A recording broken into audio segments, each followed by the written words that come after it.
মানসিক যন্ত্রণা সহ্য করতে না পেরে কেউ খুর চালিয়েছেন নিজের গলায়, কেউ বদ্ধ উন্মাদ হয়ে ঝাঁপ দিয়েছেন কূপে।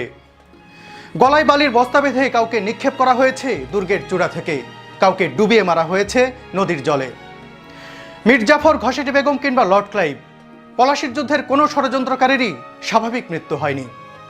আজকের এই ভিডিওতে আমি তুলে ধরব প্রকৃতির সেই নির্মম প্রতিশোধের চিত্র।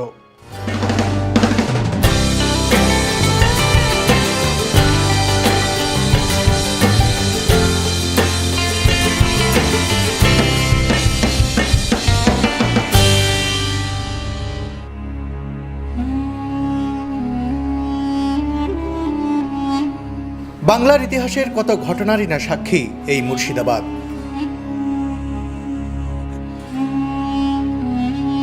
এই মুর্শিদাবাদ ষড়যন্ত্রকারীদের আস্ফালন যেমন দেখেছে, তেমনই দেখেছে তাদের করুণ পরিণতিও।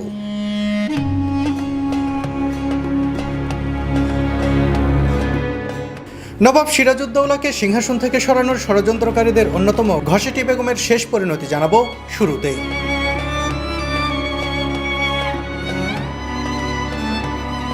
ঘসেটি বেগম ছিলেন আলীবর্দী খাঁর কন্যা নবাব সিরাজউদ্দৌলার খালা। ঘসেটি তার পালিত ছেলেকে বাংলার সিংহাসনে বসাতে চেয়েছিলেন, তাই সিরাজকে নবাবী দেয়া কোনোভাবেই মেনে নিতে পারেননি তিনি। এ কারণেই লিপ্ত হয়েছিলেন জঘন্য ষড়যন্ত্রে।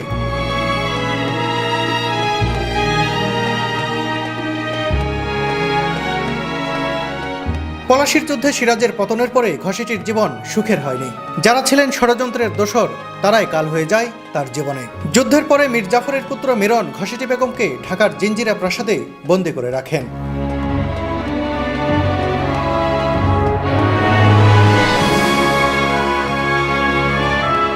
পূর্ব পরিকল্পনা অনুযায়ী এক ভোররাতে জিঞ্জিরার কাছে বুড়িগঙ্গা নদীতে নৌকা ডুবিয়ে ঘসেটিকে মেরে ফেলা হয়। নৌকা ডোবার সময় নিস্তব্ধ ভোরে ঘসেটির আর্তনাদ নাকি শুনতে পেয়েছিলেন বুড়িগঙ্গা পাড়ের অনেকেই।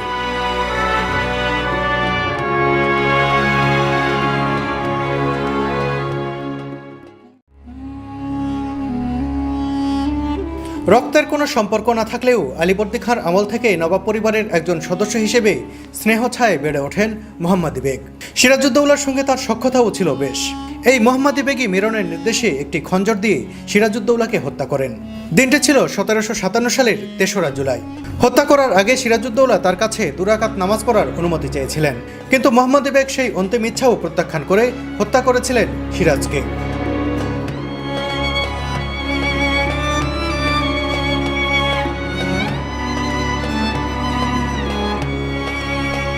এই মোহাম্মদী বেগের মৃত্যু স্বাভাবিক হয়নি।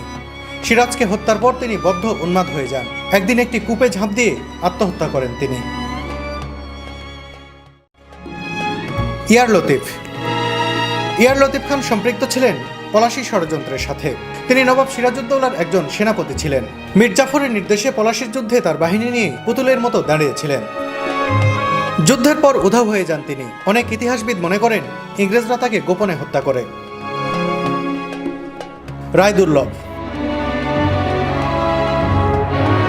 রায়দুর্লভও ছিলেন নবাব সিরাজউদ্দৌলার একজন সেনাপতি।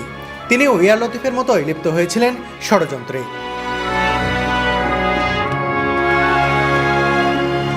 মীর মদন যখন মাত্র 3000 সৈন্য নিয়ে প্রাণপণ লড়াই করছিলেন, তখনও তিনি তার সৈন্য নিয়ে নির্বিকার ছিলেন। পলাশির যুদ্ধের পর ভয়াবহ মৃত্যু হয় তার।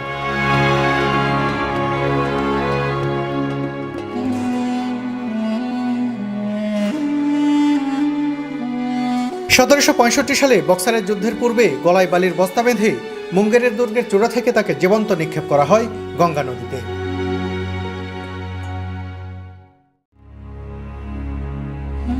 উমিচাঁদ।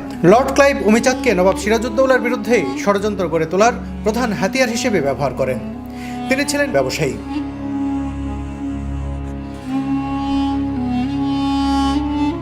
পলাশী যুদ্ধে নবাব সিরাজের পতন হলে তাকে নবাবের সম্পত্তির 4 আনা অংশ দিতে হবে বলে ইংরেজদের সঙ্গে এক জাল চুক্তিপত্র সই করেন এই উমিচাঁদ। ইংরেজ নৌসেনাপতি ওয়াটস ছিলেন এই চুক্তিপত্রের প্রধান ব্যক্তি। পরে ওয়াটস প্রদত্ত এই চুক্তি জাল বলে প্রমাণিত হয়। নবাবের ধনরত্ন ও সম্পদ থেকে মোট 40 লক্ষ টাকার দাবিদার ছিলেন উমিচাঁদ, কিন্তু দলিল জাল দাবি করে তাকে কোনো টাকা দেয়নি ইংরেজরা। এই অর্থের শোকে উমিচাঁদ বদ্ধ পাগল হয়ে রাস্তায় নেমে যান। খাওয়া দাওয়া ছেড়ে দিয়ে মুর্শিদাবাদের পথে প্রান্তরে ছুটে আকাশের দিকে মুখ করে চিৎকার করতেন আর লাফ দিতেন সবসময়। এভাবেই একদিন অকস্মাৎ মৃত্যুর কোলে ঢলে পড়েন। কি নিদারুণ ও দুর্বিষহ তার এই মৃত্যু। রাজা রাজবল্লভ।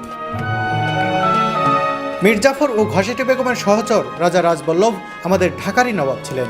বিশাল অঙ্কের অর্থ আত্মসাৎ করে নবাব সিরাজউদ্দৌলার মনে অসন্তোষ সৃষ্টি করেছিলেন তিনি। তার প্ররোচনায় পুত্র কৃষ্ণদাস আত্মসাৎকৃত অর্থসহ কলকাতায় পালিয়ে যান এবং ইংরেজদের আশ্রয় গ্রহণ করেন। বিষয়টি পরবর্তীতে ইস্ট ইন্ডিয়া কোম্পানির সঙ্গে সিরাজের সশস্ত্র সংঘর্ষের একটি কারণ হয়ে দাঁড়ায়। ইংরেজদের সঙ্গে ষড়যন্ত্রে লিপ্ত থাকার সন্দেহে নবাব মীর কাসিম 1763 সালে তাকে নদীর জলে ডুবিয়ে হত্যা করেন।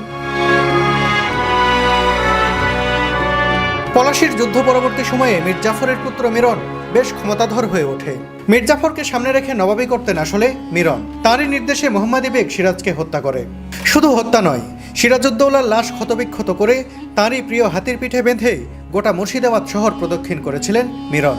সিরাজের মা আমেনা বেগম তার ছেলের লাশ দেখার জন্য দৌড়ে হাতির কাছে গিয়ে অজ্ঞান হয়ে পড়ে যান। সিরাজের লাশ পিঠে নিয়ে হাতিটি আমেনা বেগমের সামনে বসে পড়ে।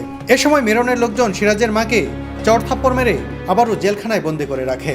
পরে সিরাজের মা আমেনা বেগম ও সিরাজের ভাই মির্জা মেহেদিকেও নিষ্ঠুরভাবে হত্যা করেছিলেন মিরন। বিহারে বজ্রপাতে তার মৃত্যু হয়। তখনও মীর জাফর বাংলার নবাব। ছেলের মৃত্যু সংবাদ শুনে তিনি বেহুশ হয়ে গিয়েছিলেন।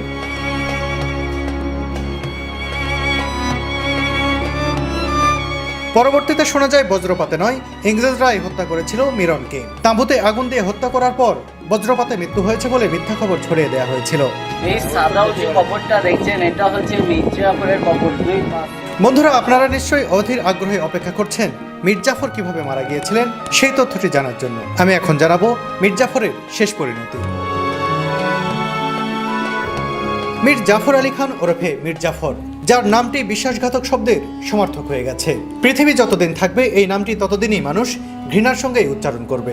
ইংরেজদের সঙ্গে আঁতাত করে পলাশীর যুদ্ধে সিরাজউদ্দৌলাকে হারিয়ে দিয়ে যিনি মুর্শিদাবাদের নবাব হয়েছিলেন, সেই বিশ্বাসঘাতক মীর জাফরকেও শেষমেশ বরণ করতে হয় করুণ পরিণতি। নামেই নবাব ছিলেন তিনি। আসলে ইংরেজদের কানি কানি টাকা দেয়া আর তাদের কথায় উঠবোস করাই ছিল তার কাজ। সেই সময় তার নাম হয়ে গিয়েছিল ক্লাইভের গাধা। আসলে ইংরেজরা তাকে গাধার মতোই খাটাতো। টাকার চাহিদা মেটাতে গিয়ে হিমশিম খেয়ে মীর জাফর নাকি একবার অসহায় কণ্ঠে বলেছিলেন, তোমাদের কি মনে হয় মুর্শিদাবাদে টাকার বৃষ্টি হয়? পরে মীর জাফরকে সিংহাসন থেকে ছুঁড়ে ফেলে তার জামাতা মীর কাসিমকে নবাব বানিয়ে দেয় ইংরেজরা। সিংহাসন হারানোর পর মীর জাফর মানসিক যন্ত্রণায় ঠিকমতো ঘুমাতে পারতেন না। এ সময় তিনি কুষ্ঠরোগে আক্রান্ত হন। দুরারোগ্য ব্যাধি কুষ্ঠ তার জীবনকে অসহনীয় করে তুলেছিল। 1765 সালে 74 বছর বয়সে ধুঁকে ধুঁকে তিনি মারা যান। জগৎ শেঠ। জগৎ শেঠ সেই সময়ের ধনী ব্যবসায়ী। এতটাই ধনী ছিলেন যে তিনি ইস্ট ইন্ডিয়া কোম্পানি ও নবাবদের টাকা ধার দিতেন। এই জগৎ শেঠ ছিলেন জঘন্যতম ষড়যন্ত্রকারী। তিনিই মূলত ইংরেজ বাহিনী ও মীর জাফরের সঙ্গে ষড়যন্ত্রের সেতুবন্ধন রচনা করেছিলেন। চাহিদা মতো অর্থ সহায়তা না পাওয়ায় বক্সারের যুদ্ধে যাওয়ার আগে মীর কাসিমের আদেশে গলায় বালির বস্তা বেঁধে জগৎ শেঠকে মুঙ্গেরের দুর্গ থেকে নিক্ষেপ করে হত্যা করা হয়। অবশ্য কেউ কেউ বলেন তিনি পাহাড় থেকে পড়ে ক্ষতবিক্ষত হয়ে মারা যান।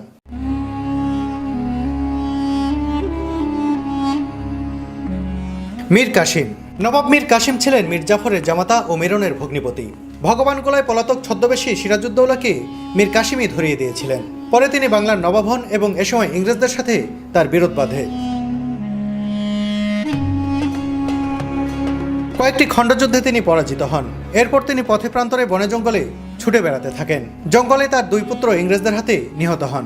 1777 সালের 6 জুন মীর কাসিম দিল্লির রাজপথে এক বেওয়ারিশ লাশ হয়ে পড়ে থাকেন।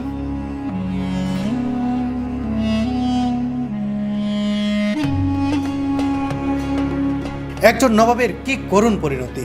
কাফনের একটি কাপড়ও মেলেনি তার। গায়ের ময়লা জামাসহ দেয়া হয় কবর।